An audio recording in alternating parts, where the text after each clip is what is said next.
Este es el actor Danny Dyer. Interpretó a un matón en una película británica sobre la violencia en el fútbol. Es un apasionado de este deporte, pero no hasta el extremo de los verdaderos hooligans. Gracias a su gran interpretación se ganó el respeto de este colectivo y consiguió introducirse en ese mundo oscuro y peligroso. Danny va a emprender un viaje alrededor del mundo para acercarse de una manera más directa y personal a los radicales de la violencia en el fútbol. Estará en el ojo del huracán y nos llevará hasta la primera línea de combate, donde se verá envuelto en disputas callejeras con gases lacrimógenos e incluso disparos. ¡Madre mía! El viaje va a ser un auténtico infierno. Football Hooligans International.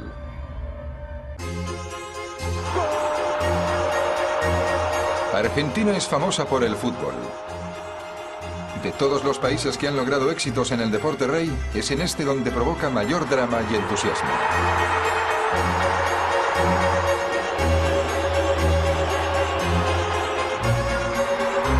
Pero Argentina no es solo conocida por su pasión dentro del campo. Las gradas del segundo país más grande de América del Sur albergan casi con toda seguridad a los hooligans más apasionados y violentos del mundo.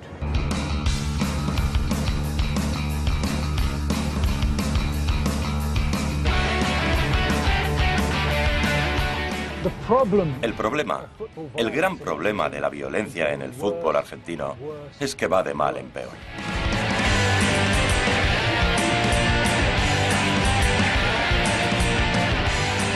Esta semana Danny se encuentra en Argentina, a más de 11.000 kilómetros de su ciudad natal, Londres, y se dirige a la capital, Buenos Aires.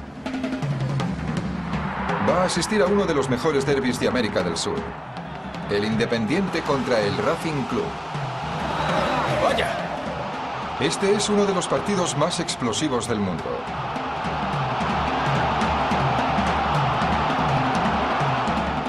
Argentina tiene un grave problema con los hooligans, cuyo mundo es muy hermético. Pero pese a ello, Danny va a conocer a uno de los hooligans con peor fama de todos. El líder del grupo radical más grande del mundo. El viaje ha coincidido con una de las grandes crisis en la historia del fútbol argentino. Danny se acerca al ojo del huracán de los hooligans.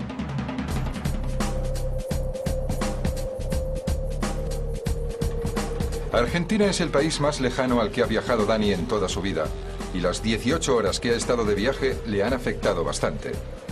Ha visitado muchos países en muy poco tiempo, así que ahora mismo no sabe muy bien en qué franja horaria se encuentra.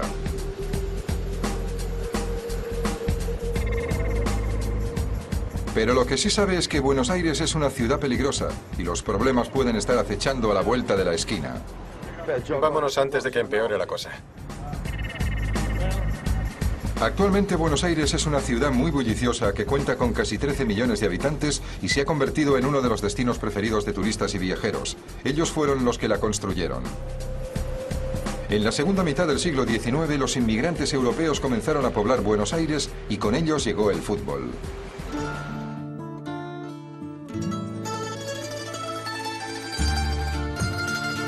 Los orígenes de este deporte en Argentina se remontan a 1893, año en el que se fundó la Liga.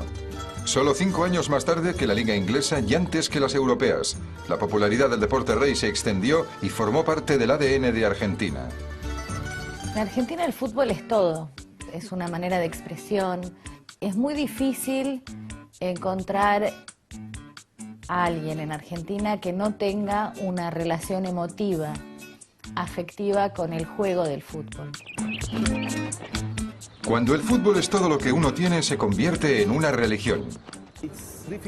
Para una persona que no vive en Buenos Aires o Argentina, resulta difícil comprender la pasión con la que la gente vive el fútbol. Una pasión que en ocasiones llega demasiado lejos. Argentina posee un historial demoledor de violencia futbolística. Más de 200 personas han perdido la vida en este país desde el primer incidente ocurrido en 1939, en el que 2 seguidores fueron abatidos por disparos. Pero los grupos de hooligans organizados no aparecieron hasta los años 70. Se dieron a conocer con el nombre de Barra Bravas. El concepto de patota es clave, digamos, Barra Brava es un concepto que tiene que ver con el fútbol, pero la mentalidad de patota es una cosa muy común en la Argentina.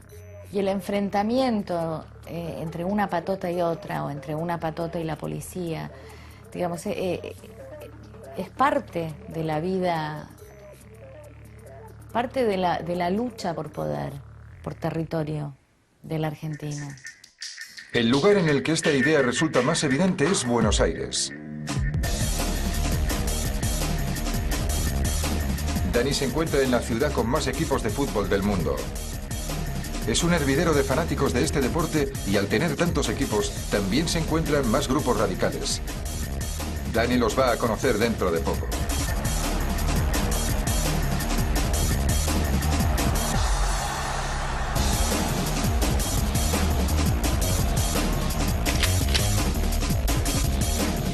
Saludamos a Ariel León, que fue un barra brava en las décadas de los 80 y los 90.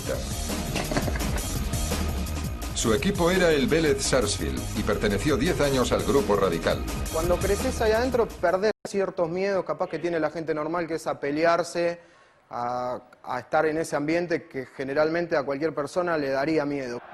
Generalmente la violencia es toda física y generalmente en las barras siempre hay un grupo determinado que es el que va armado. Pero ya cuando, generalmente los enfrentamientos armados son cuando es algo planeado ya. En Inglaterra, en la década de los 70 y los 80, las áreas de servicio se convirtieron en escenario de peleas de grupos radicales. Hoy en día, en Buenos Aires, los enfrentamientos se producen en los peajes de las autopistas que rodean la ciudad. Cada fin de semana en Buenos Aires, cientos de autobuses llenos de barras bravas cruzan la ciudad para ir a los partidos. Cuando coinciden en peajes como este, aprovechan para agredirse unos a otros. Ariel conoce muy bien estas peleas, porque una vez estuvo en una. Marcó el principio del fin de sus días como barra brava. 40, 50 personas de River que seguramente serían de la barra. Y bueno, nosotros éramos 3 micros de Vélez y no, o sea, hubo agresiones, rompieron todos los micros, todos. Nosotros no pudimos bajar del micro. Vino la policía, se paró y cuando bajamos todo el micro tenía 16 agujeros de bala. Y ningún herido y arriba del micro había 60 personas. Pero no siempre hay suerte. En abril de 2003, los disturbios entre los hinchas del River Plate y el Newell's Old Boys se cobraron la vida de 2 aficionados. Para intentar comprender la pasión y la violencia en el fútbol argentino, Dani asistirá a un partido. Va a presenciar uno de los mejores, el clásico de Avellaneda entre el Independiente y el Racing Club. Si creíais haberlo visto todo en un derbi, esperad a ver esto. Creo que me lo he hecho encima. Dani está en medio de la locura del fútbol argentino. Football Hooligans International. Football Hooligans International. Esta semana estoy en Argentina y como soy inglés, creo que lo mejor será pasar desapercibido.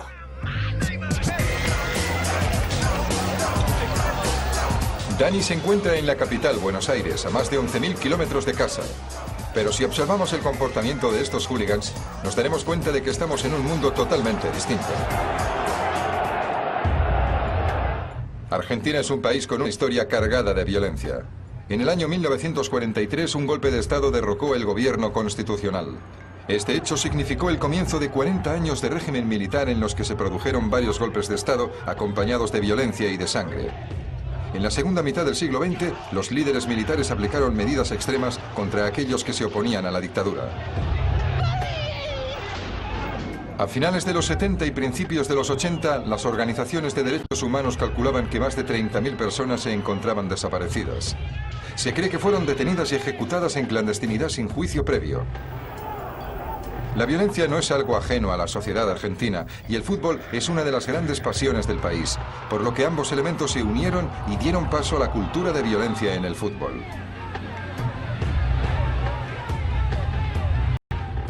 En las semanas previas a la visita de Dani, hooligans de distintos equipos argentinos acapararon todos los titulares. El Racing Club vetó la entrada al estadio a los barras bravas del Boca Juniors.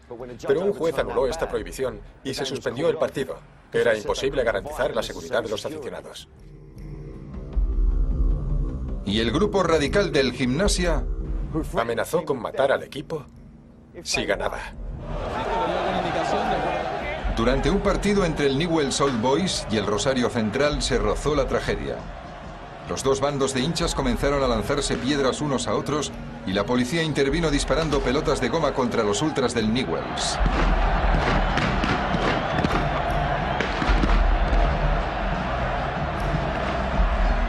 Esto es un mes normal para los barras bravas del fútbol argentino. El encuentro que va a presenciar Dani es uno de los más imprevisibles del país. ¿Tendrá que ponerse un chaleco antibalas? Este derbi se disputa en el barrio de Avellaneda. Los dos equipos, el Independiente y el Racing Club, están separados por apenas 300 metros. Es domingo por la tarde y Dani se dirige al estadio. Es un partido en el que casi siempre se producen disturbios. Hace 6 años, más de 100 aficionados resultaron heridos después de que el grupo radical del Racing atacara a los hinchas del Independiente durante el partido. Ese mismo año, un seguidor del Racing murió tras recibir 17 puñaladas. El estadio del Independiente, el Libertadores de América, no tiene nada que ver con los estadios modernos de hoy en día. Es lo más parecido a un campo de fútbol de colegio, pero con un ambiente muy agresivo. Dani tiene la sensación de haber viajado atrás en el tiempo. El calor que hace al mediodía es abrasador y Dani va a conocer al líder de los barras bravas del Independiente. Este es Pablo Álvarez, también conocido como Bebote, es decir, Bebé Grande. Es el cabecilla de los barras bravas del Independiente, los Diablos Rojos. Dani ha quedado con él en el interior del estadio 4 horas antes del partido. Es poco habitual quedar con el líder de un grupo radical dentro del estadio. La situación es surrealista, ya que lo primero que hace es pedirle a Dani que le ayude a llevar unas bolsas de basura. Me toca currar, ¿pero esto qué es? Madre mía. ¿Qué habrá en su interior? Creo que están llenas de machetes. Sin embargo, la realidad es bien distinta.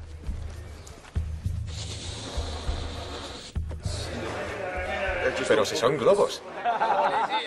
Son globos con mensajes contra la violencia. Los ultras se disponen a hincharlos todos. Sobra decir que todo esto resulta muy extraño. Dani está acostumbrado a hablar con hooligans tapados con pasamontañas. Sin embargo, Bebote tiene un niño sentado sobre sus piernas que lleva un globo contra la violencia. ¿De qué va todo esto? ¿Suele haber muchos problemas durante el partido? No, violencia hay en Argentina, no en el fútbol. Violencia hay en la sociedad. Que de ahí vaya a cada sector de parte, como la cancha de fútbol, un baile. En todos lados hay violencia. Trataremos de que no pase nada hoy acá, pero a la hora de defenderse, todo el mundo se va a defender. Nosotros no somos de ir a buscar problemas a otro lado, sino nos defendemos si no vienen a buscar, nada más. Defendernos, defendemos todos, tanto vos como yo. Cuando nos atacan, nos defendemos. Según las palabras de Bebote, los problemas de violencia en el fútbol argentino son cosa del pasado. Comunes son, comunes. Y hace muchos años que no hay violencia en el fútbol. Estamos más controlados ahora. Sí, así que no hay muchos incidentes. La sensación que me ha dado es que Pablo y su pequeño grupo radical no quieren desvelarnos muchos secretos. No quieren hablar más de la cuenta. Es algo nuevo para mí. Todos los equipos que he conocido, todos los grupos radicales, hablaban de la violencia, de parecer tipos duros, agresivos. Creo que aquí todo es aún más siniestro. Él sabe perfectamente dónde está metido y no me quiere contar nada, pero no le culpo. Mirad a los polis. Están esperando a que pase algo para intervenir. Dani está a punto de entrar en el Popular, el fondo en el que se ubican los Diablos Rojos, un lugar al que ni siquiera la policía se atrevería a entrar. Tal vez no haya ningún problema, quizá hoy el partido transcurra sin incidentes. ¿Será el paraíso o el infierno?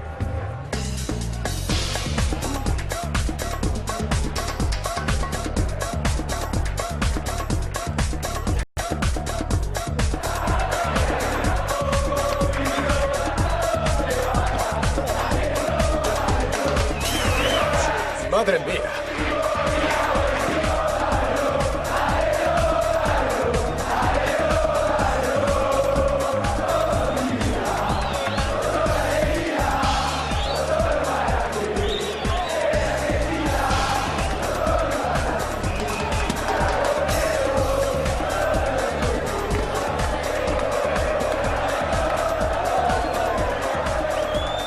Dani nunca había visto una grada tan entusiasmada y no está seguro de si esto es un estadio de fútbol o un manicomio. ¡Esto es una pasada, tíos! 40.000 aficionados se amontonan en el estadio. Creo que nunca había escuchado tanto jaleo. Y nadie va borracho. No lo necesitan. Es un ambiente festivo sin una sola gota de alcohol. De hecho, se parece más a una fiesta rave que a otra cosa. Dani está descargando adrenalina a raudales. Nunca había vivido nada igual. Es una mezcla de entusiasmo e inquietud. Ahí está mi amigo, Pablo.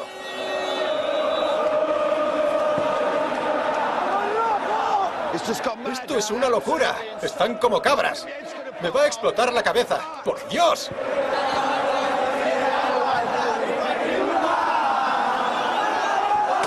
Esto es la ley de la selva y puede ocurrir cualquier cosa. Es increíble.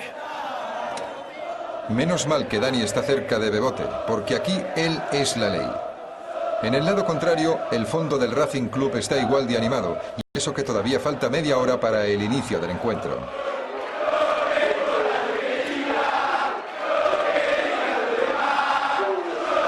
Arman tanto escándalo que Dani ni se ha dado cuenta de que ha empezado el partido.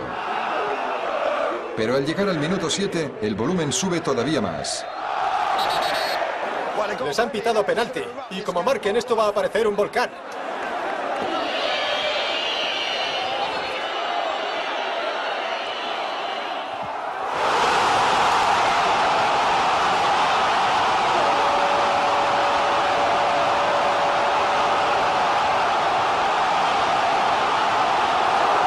¡Qué fuerte!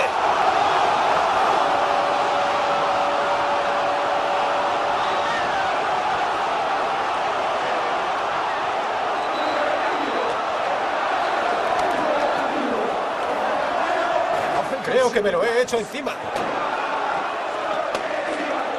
Los siguientes 2 minutos son de auténtica locura.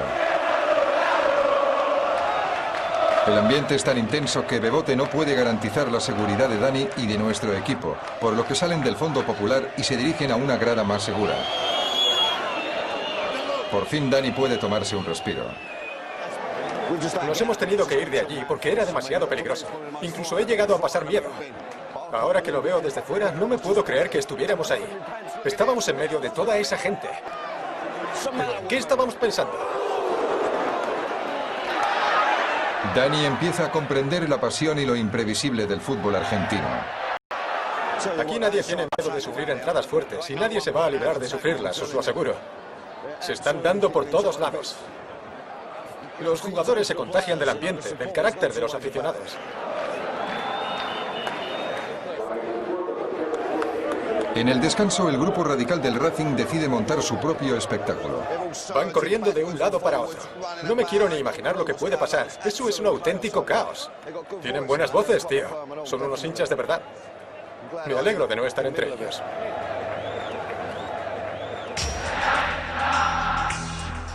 Pero todo lo que ha pasado hasta ahora no es nada comparado con lo que está a punto de suceder. El segundo gol del Independiente al principio de la segunda parte origina unos incidentes muy graves. Los hinchas del Racing no están contentos. Todavía quedan 30 minutos por jugar y su equipo se expone a quedar humillado por su eterno rival. El partido está a punto de finalizar antes de tiempo. Algo sucede en el fondo del Racing. Parece que hay problemas.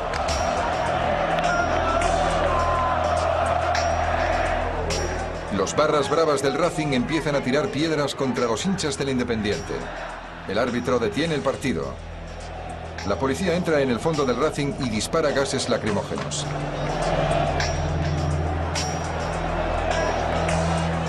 Se producen enfrentamientos y la violencia aumenta. Los del Racing se están enfrentando a la policía. Gases lacrimógenos, bombas de humo. Es un auténtico caos. El jefe del operativo que ahí se acerca está preocupado. Vamos a ver qué es lo que él resuelve. Sigue jugando unos minutitos más para ver si dejaban de tratar de suspender el partido, que me parece que es el fin que ellos quieren lograr. Tras 10 minutos de violencia descontrolada, el árbitro no tiene otra alternativa que suspender el partido.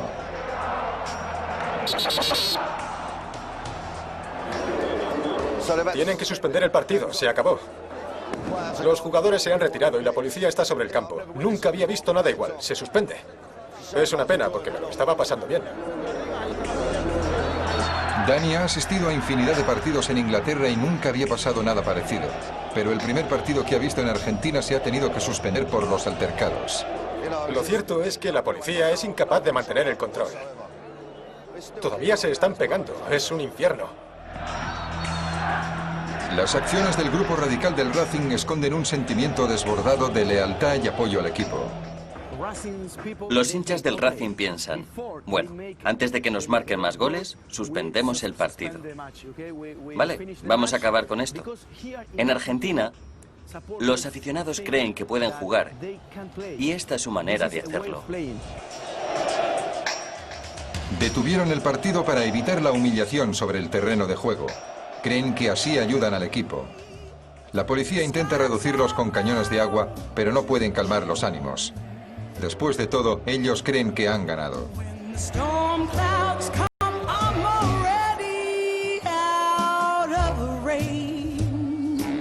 Ha sido un día extraño. Dani ha vivido en primera persona los altibajos del fútbol argentino. Es obvio que lo que nos contó Bebote sobre la desaparición de la violencia en el fútbol dista mucho de la realidad. La cadena de producción de violencia en el fútbol argentino funciona a pleno rendimiento.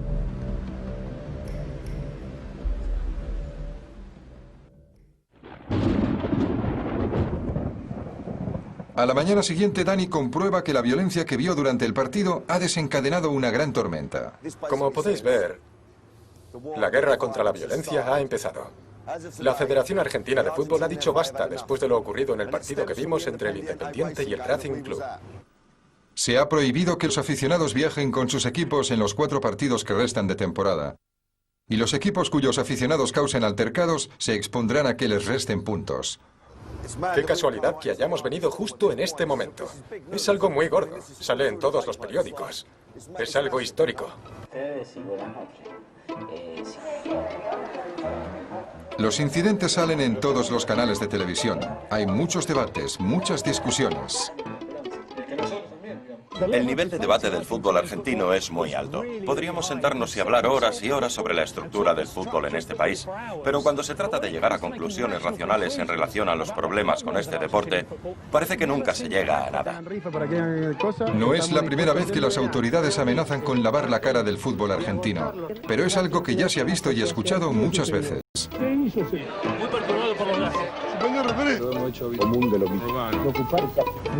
Nadie quiere asumir la responsabilidad del problema.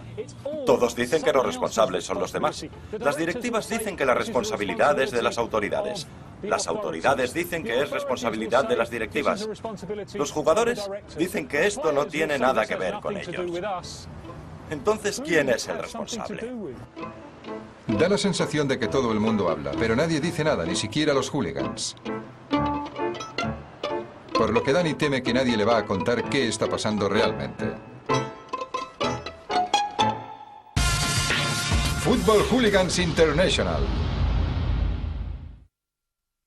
Football Hooligans International.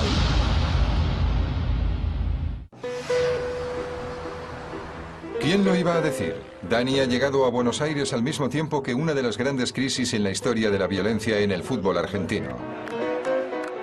El partido al que asistió fue suspendido por disturbios.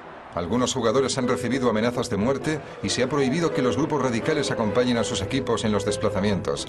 Dani pensaba que este escándalo reduciría las posibilidades de conseguir hablar con otros grupos radicales. Pero a pesar de la atención mediática, Dani va a conocer a un grupo radical que está dispuesto a hablar con él. ¿Le contarán toda la verdad? Estamos de camino al barrio más occidental de Buenos Aires, conocido como Liniers, donde juega el Vélez Sarsfield. Dani nunca había oído hablar de ellos, pero en el año 1994 ganaron la Copa Intercontinental tras derrotar al Gran Milán de los años 90. No es uno de los equipos más conocidos de Argentina, pero son muy importantes para este barrio, al igual que el grupo radical La Pandilla. Para estos chicos, La Pandilla es su familia. No tenemos jefe. Esto es una democracia, somos amigos. Crecimos aquí, con nuestro equipo. Empezamos a viajar con los ultras y después pasamos a ser parte de la pandilla. Aquí los vemos provocando disturbios tras un partido contra el Boca Juniors en abril de 2006. Hoy en día no son el grupo radical más activo de Buenos Aires, pero Dani les agradece que hayan aceptado hablar con él. No sabe muy bien lo que va a ocurrir, pero seguro que se llevará alguna que otra sorpresa. He entrado con los hooligans al campo de su equipo. ¿Os lo podéis creer? Están chiflados, es una locura. Primera pregunta, ¿cuántos miembros tiene la pandilla? Somos entre 250 y 300, más o menos. No tenemos grandes enemigos, pero todos son nuestros enemigos. Aquí no existen los amigos. Al igual que Bebote del Independiente, no hablan mucho sobre la violencia, pero al menos ellos reconocen haber estado involucrados. Aquí las peleas son espontáneas. Si nos cruzamos con otro grupo radical, nos peleamos. Esa es la única regla que hay. No pactamos nada de antemano. A pesar de que la entrevista no resulta demasiado reveladora, todo lo demás sí lo es. El club les proporciona algo para beber. ¿Lo ves? Aquí nos tratan muy bien. Muy bien. No sabía que los ultras también tenían mayordomos. ¿Qué locura es esta? Mirad, ahí va el mayordomo. Se vuelve tan tranquilo. Ya se va. Tras un par de cervezas sobre el campo, los chicos llevan a Dani a que vea la sala de trofeos. ¿Os dais cuenta de lo que estamos viendo? Los ultras acompañan a Dani a la sala de trofeos. La Copa Toyota. Nadie les para, nadie les pregunta qué van a hacer. Obviamente se trata de gente con bastante influencia. ¿Está ahí? Sí. Deben de ser muy amigos del presidente, porque el despacho está justo aquí. No sé si va a salir o no. No lo sé, no sé cómo funciona esto. La pandilla parece ser algo más que un grupo radical normal. Se pasea por el estadio como si fuera suyo. Son amigos del presidente y pese a que no se les tolera, se les respeta. Da la sensación de que son una parte integrante del club. Es como si en Argentina los locos se hubieran hecho los dueños del manicomio. Todos los equipos tienen barras bravas. No hay ninguno que no tenga.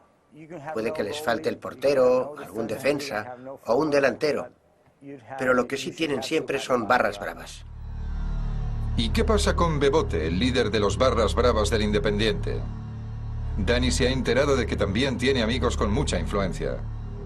Resulta que Bebote, el líder de los ultras del Independiente que nos acompañó en el partido, tenía prohibida la entrada al campo. El gobernador de Buenos Aires afirma que el presidente del club le dejó entrar unas horas antes. A Bebote también se le acusa de haber vendido 600 entradas falsas para el partido. ¿Os dais cuenta? Realmente todo esto es muy extraño. Ser un barra brava es como tener trabajo. Pero si eliges ser barra brava, es algo más que un trabajo. Es un estilo de vida, una forma de vivir. Hooligans profesionales. ¿Cómo puede ser verdad? Todo es por culpa de la estructura de los clubes de fútbol. En Argentina todos los clubes son asociaciones y no empresas, por lo que los aficionados pueden ser miembros del club y votar al presidente. Los clubes de fútbol en Argentina son sociedades sin fines de lucro, digamos, son clubes en el verdadero sentido de la palabra. Los socios votan el sistema de administración que ellos quieren. Y la campaña para ganar esas elecciones es un espejo absoluto de una campaña política en la sociedad. Así que si quieres ser presidente necesitas los votos de la grada. Quien controla las gradas controla también un gran número de votos y los barras bravas son los dueños del estadio. Poseer tu propio grupo radical para impresionar o intimidar a los demás es muy importante. Y no se trata únicamente de ganar votos. Los barras bravas también hacen el trabajo sucio de los clubes.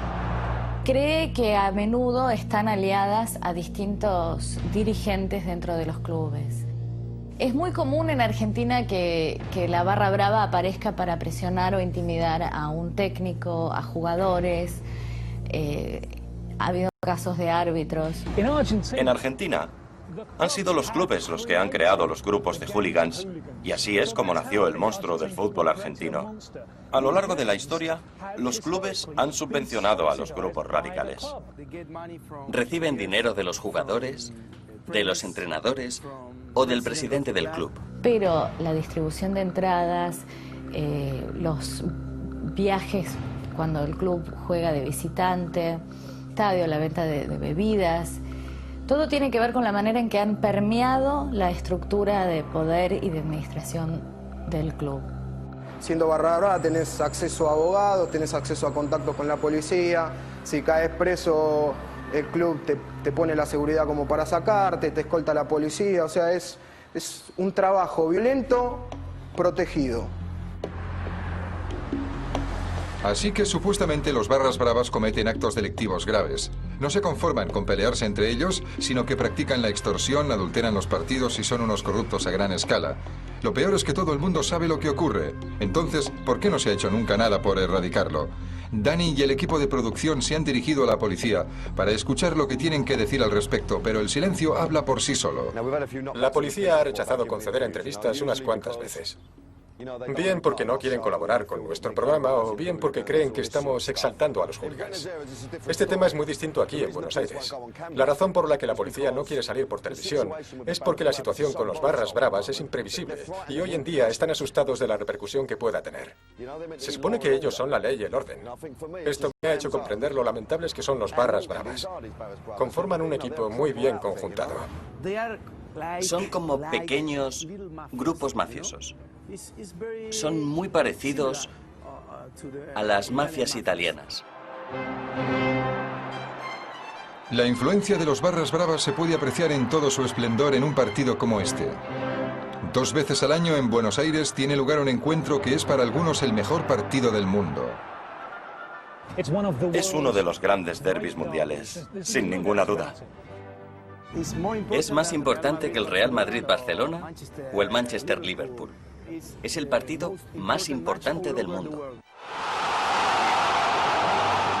Boca River es algo que ha adquirido dimensiones mitológicas, alegría y violencia, de excitación y agresión. River Plate contra Boca Juniors es el encuentro entre los dos equipos argentinos más laureados y el de los dos grupos radicales más importantes. La cobertura televisiva en un partido entre River y Boca demuestra el papel tan importante que tienen los barras bravas en el mundo del fútbol. Así va llegando parte de la hinchada de Boca aquí a la cancha de River Plate. No estamos viendo la llegada de uno de los equipos al estadio, es un grupo de ultras. Aunque parezca increíble, la televisión retransmite en directo su llegada al campo e incluso la comentan. La hinchada, ahí están, los más caracterizados de River, los llamados borrachos del tablón. De todos los países a los que ha viajado Dani, en este es el único en el que ha visto y escuchado algo así. No, pero mira lo que es eso, mira. Te pega, es más grande el brazo de él que la pierna mía. Pero son lo que manejan ellos, ¿no? Los dos clubes nacieron en la zona de Boca, en Buenos Aires, y como rivales vecinos que son, siempre han estado en pie de guerra el uno contra el otro. El grupo radical del River es conocido como los borrachos del tablón y surgió en los años 70. Son tan poderosos que tienen una zona reservada dentro del estadio. Un consejo, nunca vayáis allí.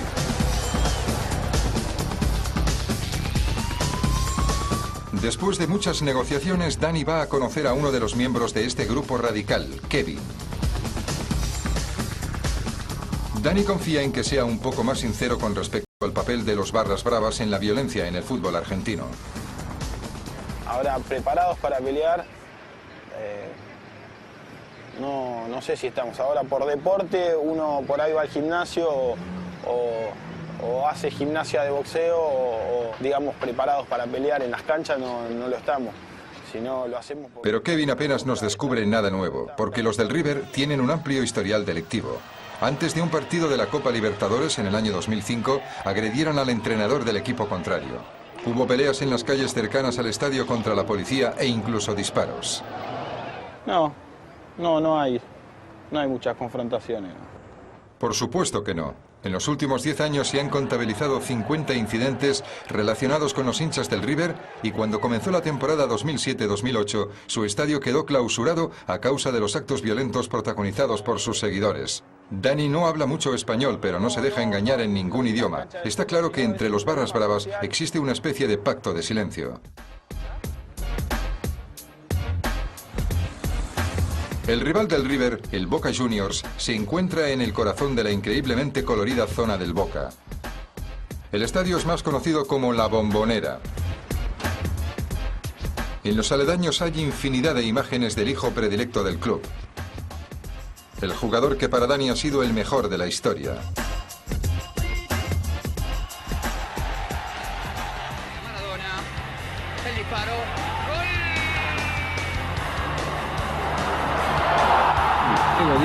Diego. Y tras Maradona, el jugador más famoso del Boca Juniors es el que lleva la camiseta número 12. Así se llama el grupo radical, la 12. El Boca Juniors es uno de los equipos más conocidos del mundo. Y la 12 es uno de los grupos radicales más famosos.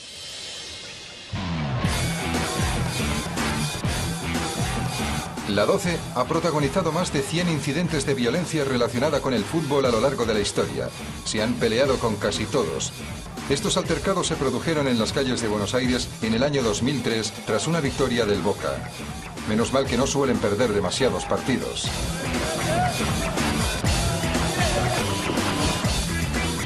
Este es su líder, Rafa Di Geo, al que vemos dirigiendo la llegada de la 12 en el partido contra el River. No solo dirige a sus hombres, sino que también le dice a la policía a dónde tiene que ir. Hablan con la policía, le la mandan a la policía. Desde 1999 las autoridades intentan apartar a Rafa de la violencia relacionada con el fútbol. Tiene pendiente una pena de cárcel de 3 años y 10 meses, pero de momento su equipo de abogados ha conseguido que no entre en prisión. Como es lógico, no conviene tener problemas con un hombre así, por lo que Dani procura llegar puntual a la cita. No se puede hablar todos los días con el líder del que está considerado el grupo radical más importante del mundo.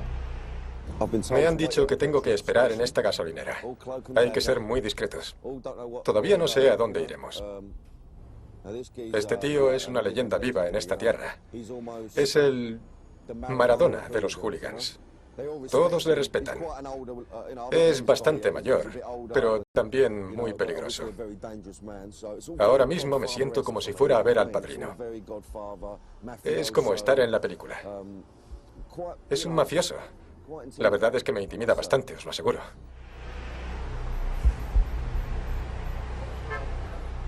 Dani lleva casi 1 hora esperando y esto no le ayuda a calmar los nervios.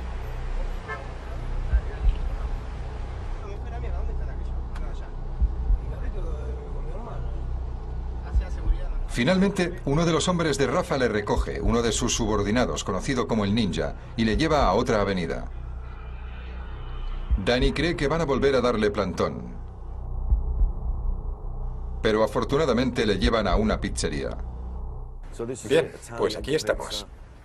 Pizza italiana, el padrino, Rafa Di Geo. Vamos a ver qué nos cuenta este tío.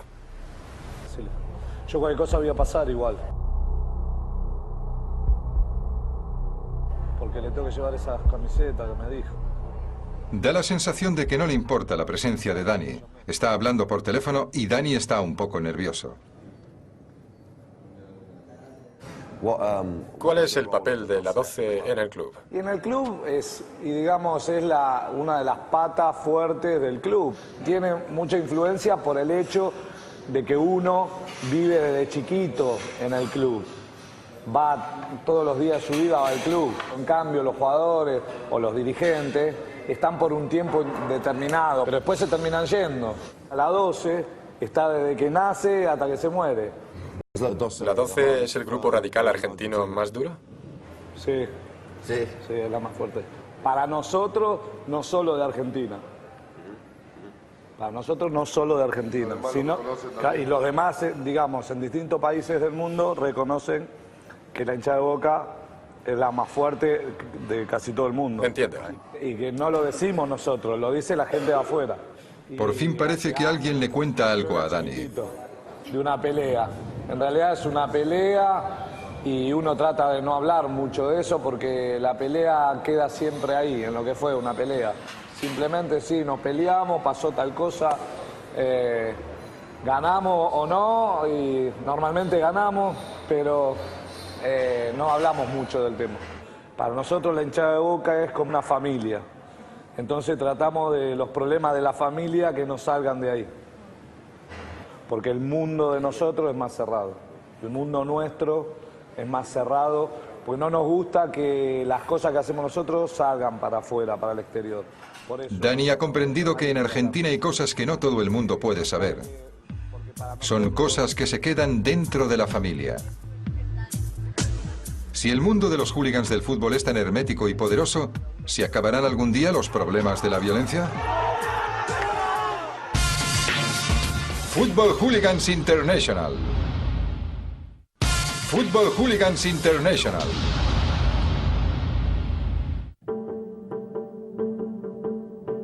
En el poco tiempo que lleva en Argentina, Dani ha comprobado que los hooligans de este país son muy distintos a los del resto del mundo.